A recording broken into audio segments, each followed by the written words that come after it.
안녕하세요. 부동산 투자 제대로 하기. 오늘은 직수산업센터에 대해서 말씀드리겠습니다. 많은 사람들이 건물주 또는 그 임대업자를 꿈꾸며 부동산을 갖다가 알아보고 있는데, 투자할 수 있는 부동산 투자 상품의 종류는 상가랑 오피스텔, 아파트, 주택, 아니면 단독주택 또는 지식산업센터 이런 종류 등이 있습니다. 하지만 선뜻 그 수익성 상가나 이런 빌딩 같은 거는 투자로 뛰어들기에 경제적으로, 그리고 또 뭐 지식을 정보를 모르면은 상당히 부담이 됩니다.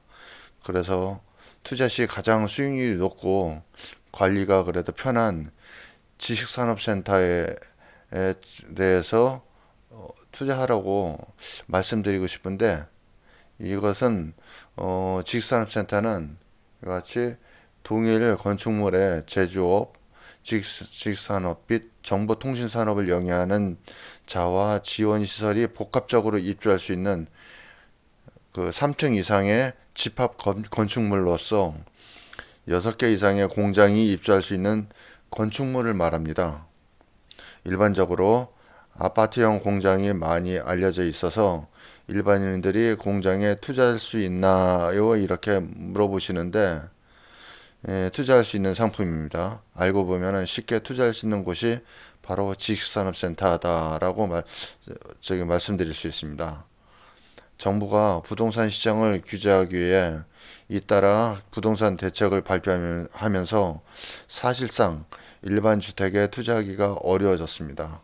이러한 상황에서 규제가 완화된 수익형 부동산인 지식산업센터에 투자자들이 지금 현재 몰리고 있는데, 지식산업센터는 대출이 쉽고 세금 감면과 부가세 환급이 가능하다.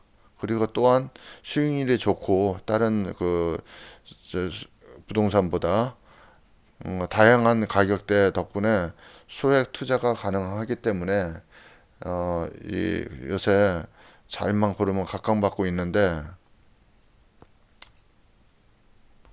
요 지식산업센터에 대해서 어, 다시 말씀드리겠습니다. 이렇게 되면은 지식산업센터는 산지법이라고 그러죠. 산업지적 활성화 및 공장 설립에 관한 법률에 대한 법적 근거를 가지고 있습니다.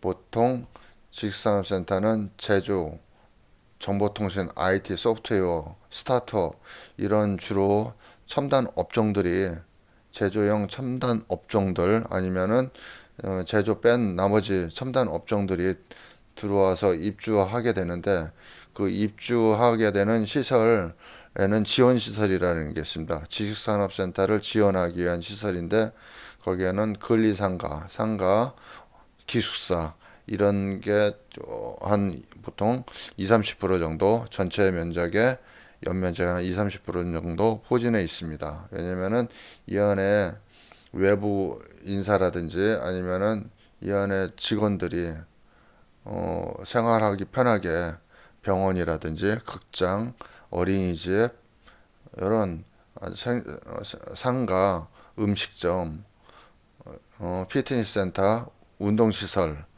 놀이시설, 이런 게 포진해 있기 때문에, 앵커 시설로 되어 있기 때문에 상당히 이 안에서 복합적으로 이루어지기 때문에 상당히 편리하고, 그리고 또한 그 회사 이미지에도 아주 고치되고 있는 저기 직산센터의 가장 큰 특징 중에 하나입니다.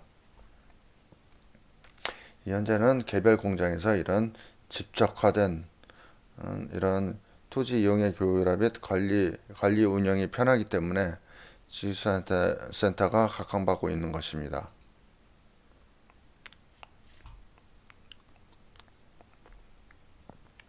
2010년 다시 말씀드립니다. 2010년 4월에 정보통신산업 등 첨단 산업체의 입주가 증가하는 현실을 반영해서 기존 아파트형 공장이라는 명칭을 지식산업센터로 변경하고 제조업 외에 지식산업센터, 지식산업 및 정보통신산업 등을 영위하는 자와 기업 시설 기업 지원 시설이 복합적으로 입주하는 건축물을 재정의했습니다. 즉 산업지적 활성화 및 공정 설립에 관한 법률에 따라 아파트형 공장의 법적 용어는 지식산업센터다라고 보시면 됩니다. 지식산업센터는 토지 이용의 고도화, 관리 운영의 효율화를 목적으로 산업 및 공장 용지가 부족한 국가에서 활성화되어 있습니다. 한 건물에 많은 업체가 모여 함께 편의시설을 이용하고 비슷한 업종과 비슷한 규모의 기업들끼리 필요한 정보나 교육 등을 공유할 수 있습니다. 작은 회사가 누리기 어려운 혜택을 모아서 공유하고 통일된 인프라가 형성되어 있으므로 최근에 우리나라에도 굉장히 많이 건축되고 있습니다. 대표적으로 구로, 가산 단지라든지 성남 단지, 안양, 군포, 동탄, 그리고 하남, 성수동, 문정동 이런 쪽에 서울 아니면 경기도 쪽에 이렇게 포진해 있습니다.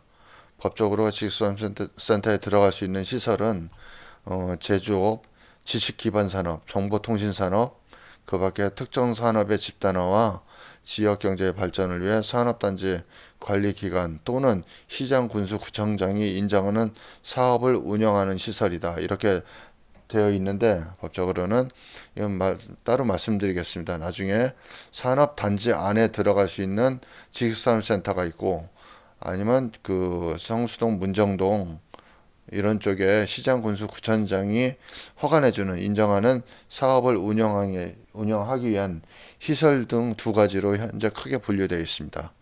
이거는 법적으로 산업단지 내에 들어갈 수 있는 지식산업센터는 임대가 안 되고 자기 업종을 영위하는 자가 들어가는 걸 갖다가 지금 고치시키기 위해서 하는 기반이고 대부분 일반 사람들이 투자하기가 편한 것은 시장군수구청장이 인정하는 일반 지식산업센터입니다. 그리고 벤처기업을 운영하기 위한 시설이고 그 밖에 입주업체들의 생산활동을 지원하기 위한 시설로서는 금융, 보험업시설, 기숙사, 근린생활시설 등이 있습니다.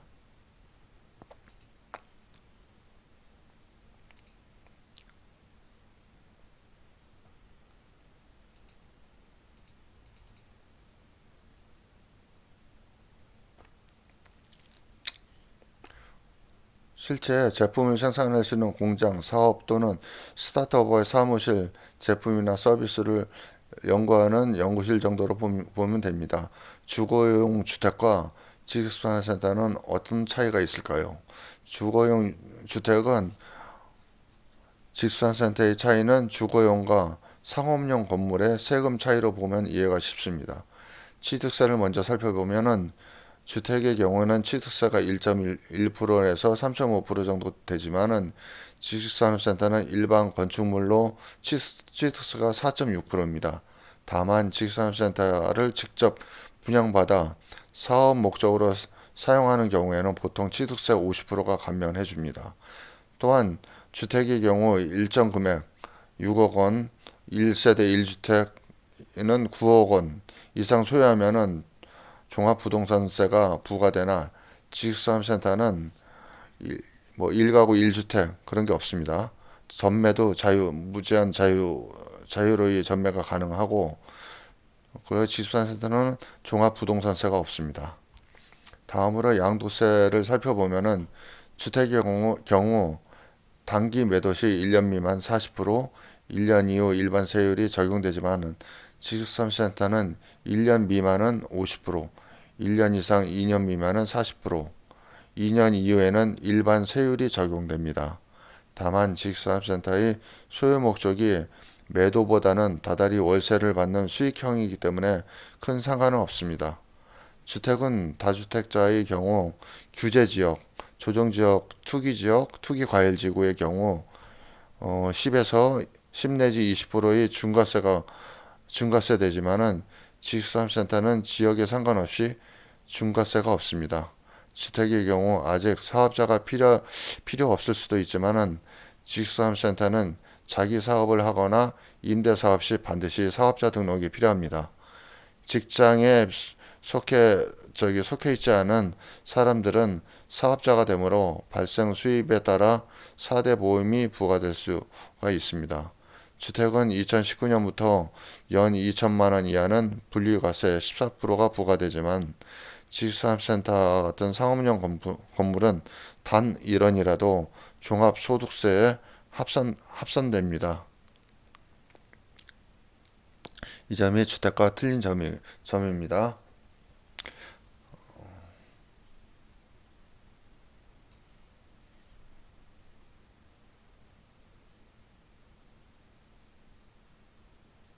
오늘은 간단하게 이만을 하고 다음에 실제로 지식산업센터를 어떻게 투자해야 되는지에 대해서 말씀드리겠습니다.